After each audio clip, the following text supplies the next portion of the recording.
महाराज जैसे आप देवी के मंदिर में कुछ मिठाई लेकर जाते हैं ना, तो थोड़ी सी मिठाई अगर आप देवी के मंदिर के लिए लेकर गए हैं, कई लोगों की आदत में रहता है कि देवी के मंदिर में तुम जो मिठाई लेकर गए उसी में से हिस्सा निकालकर हनुमान को दे देते हो, उसी में से हिस्सा निकालकर भैरव जी को दे देते हो। बोलो यही करा कि नहीं करा?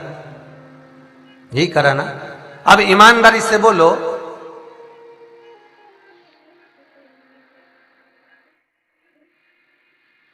कि तुम्हारी मम्मी ने तुमको एक साड़ी दी, ठीक है, समझ लेना हो, और साड़ी तुमको दी, और दो बहन जिस गांव में तुम रहती हो उसी गांव में तुम्हारी दो बहन और रहती है, और तुम्हारी मम्मी ने कहा ला तोरी वो साड़ी ला जाए।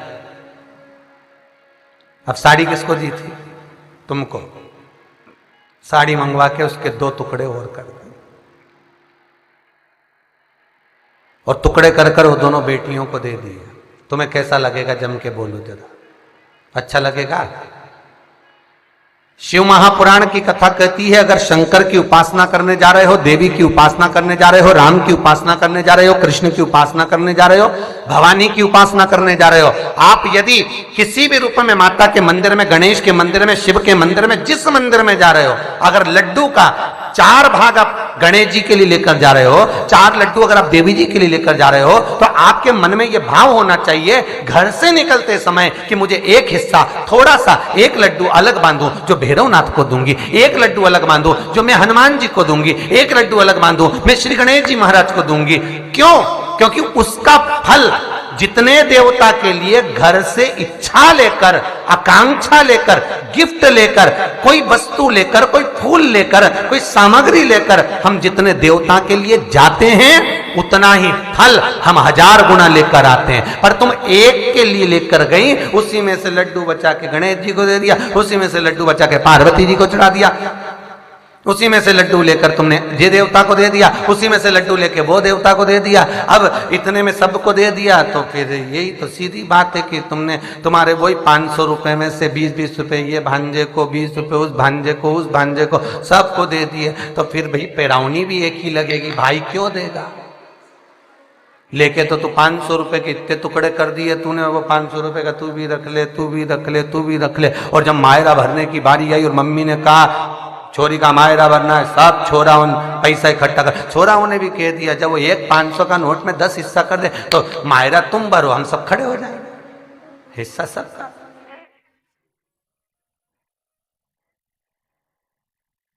और अगर बहन को निभाना है, मायरा चारों भाई से भरवाना है, तो बहन को प्रेम भी चारों को लुटाना पड़ेगा। बहनों को चारों भाइयों के प्रति उतना ही प्रेम रखना पड़ेगा जितना एक के प्रति रखा। भैया कैसा है? बढ़िया, ले मैं भतीजों के लिए सामान लाई, तो भाई को लगेगा, भाभी को लगेगा, बताओ हर बार आती है जीजी कुछ ना कुछ लेके आती है। तो अगर आप माँ कह भी दे कि सबको मायरा बनना है, तो भी भाई कह देगा सुनो मेरी तरफ से मैं अलग से ले आऊंगा, सब सामान लाऊंगा, तुम्हें जो ले जाना ले जाओ। फिर जो दूसरा भाई कहेगा तुम चिंता मत करो मैं अपना ले आऊंगा, वो मम्मी तुझे जो करना कर, हम अपना ले, तो सब अलग अलग देंगे। अब तुमने एक ही डब्बे में से सबको निपटाया, तो भगवान ने भी एक ही दिया, ले 5000 ले जा। दुकान चलेगी तो सरी जा, 10,000 रुपए कमा भी लेगा, पर तुम 10 ही कब तक कमाओगे रे? सारी सेवा तुम लोग कर लेते हो, पर तुमको ईमानदारी से तो ना तो भोग लगाना आता है, ना सेवा करना आती है, और ना देवताओं से कुछ लेना आता। जिस दिन तुम शिव पुराण का एक एक क्रम सीख गए, तो भगवान भी चक्कर में पड़ जाएगा, कितनी चतुर हो गई रे, बता आपकी बार डब्बा अलग अलग लाई है, मतलब अब सबको देना पड़ेगा। अब अभी तक तो भगवान भी निपटा देते थे, चल एक जगह दे गई तो एक ही जगह कर दी।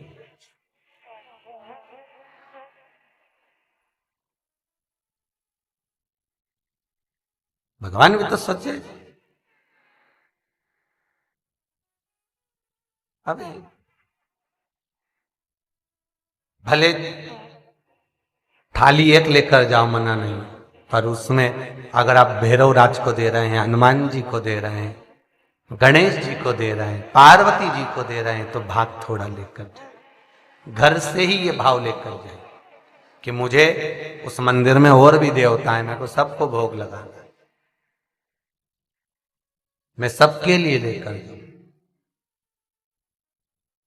जब समय आएगा तुम सबके लिए लेकर जा रही हो तो सब भी तो तुम्हारे लिए लेकर आएंगे, सब देंगे। हम सुनते हैं, करना भी चाहते हैं, पर कई बार कई माताएं कहती गुरुजी हम तो बहुत मेहनत करते जी, फल कुछ नहीं मिले। हमने कहा क्या क्या, हम तो खूब सेवा करें, अगरबत्ती भी लगाएं, धूप बत्ती भी लगाएं, इत्र भी लगाएं, शंकर जी के मंदिर भी जाएं, 2 अगरबत्ती भी लगाएं, पानी भी चढ़ाएं, 2 दही भी चढ़ाया, पर भोलेनाथ तो हमारा सुने ही नहीं। अरे कैसे नहीं सुने? उसके बराबर साधारण, उसके बराबर सरल कौन? चाहे पार्थिव शिवलिंग का निर्माण करो, चाहे घर के अंदर शिवलिंग रखो, छोटा शिवलिंग का निर्माण होना चाहिए। हां, अगर किसी मंदिर का निर्माण हो रहा है,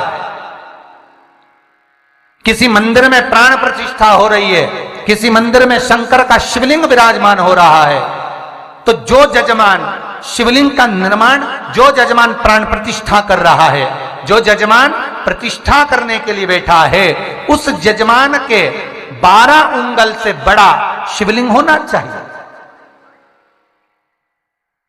अगर मंदिर में शिवलिंग है, कहीं बाहर अगर शिवलिंग है, तो यजमान जो पूजन करे उससे 12 उंगल बड़ा शिवलिंग। हाँ, 12 उंगल से और बड़ा शिवलिंग होगा तो वो कोई दिक्कत नहीं है, उससे फल ही मिलेगा। पर मंदिर के अंदर देव पूजन के लिए जो मंदिर बनाए जाते हैं, उसमें 12 उंगल से अगर नीचे का शिवलिंग होता है तो वो श्रेष्ठता नहीं देगा।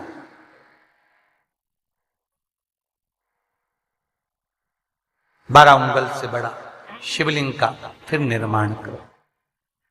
महाराज उससे बड़ा होगा चल जाएगा, उससे और बड़ा होगा चल जाएगा, पर उससे छोटा जो जजमान प्राण प्रतिष्ठा कर रहा है, जो जजमान प्रतिष्ठा कर रहा है, तो पंडित भी कर देते हैं, ब्राह्मण चतुर कर देते हैं, ये शिवलिंग छोटा है, इतना बड़ा नहीं चाहिए, उससे बड़ा होना चाहिए। जो जजमान पूजन करे उसको उसका फल मिले, उसको पुण्य फल प्राप्त। जब भी तो आप लोगों को हम बारंबार कहते हैं कि आप लोग जो भी उपाय करते हो वो घर में कर लेते हो, आपसे कहते हैं मंदिर में जाकर करो। मंदिर में जाकर करोगे तो शिवलिंग जो बड़ा स्वरूप का होता है वो अधिक फल देने वाला है। अगर मान लो दुख कटता ही नहीं है, दुख कट ही नहीं रहा है,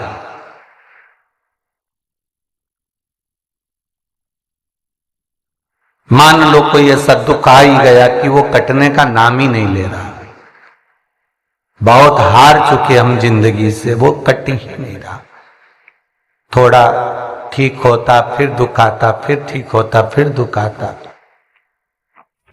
तो शिव और शक्ति का स्मरण करो। बेलपत्री के पेड़ के नीचे जब भी घी का दिया लगाने जाओ तो 2 बाती एक ही दिए के अंदर, एक चावल का दाना उसमें डालकर अपनी कामना कर कर फिर जलाओ। 3 या 4 सोमवार करके देख लो क्या जा रहा है। अगर मान लो कोई दुख ऐसा है कि वो कटने का नाम ही नहीं ले रहा है, कट ही नहीं रहा है, कभी कुछ तकलीफ कभी कुछ, तो बाबा का शिव और सती का शिव और पार्वती का शिव, शक्ति का शिव, अन्नपूर्णा का